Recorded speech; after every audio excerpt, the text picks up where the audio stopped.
మమ్మల్ని పిలిచి మీకు సర్వే రిపోర్ట్ బాగలేదని మీకు టికెట్ ఇవ్వడం లేదని చెప్పడము చాలా నాకు బాధాకరంగా ఉంది.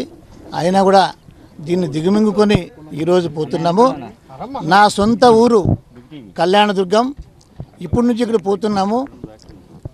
పార్టీ టికెట్ లేదన్నప్పటికీ కూడా రాయదుర్గం నుంచి కూడా మేము పోటీ చేస్తున్నాము. కళ్యాణదుర్గం నుంచి కూడా నేను పోటీ చేస్తూ ఉన్నా. కళ్యాణదుర్గం నుంచి ఇండిపెండెంట్గా కానీ లేదా ఏ పార్టీ టికెట్ ఇస్తే ఆ పార్టీ తరపున కానీ తప్పకుండా కూడా నేను పోటీ చేసి నేను తప్పకుండా గెలుస్తాను. ఎందుకంటే ప్రజల్లో అంత అభిమానం మా పైన ఉంది. కానీ ఏం సర్వేలు ఉన్నాయో దరిద్రం సర్వేలు మాకైతే తెలీదు.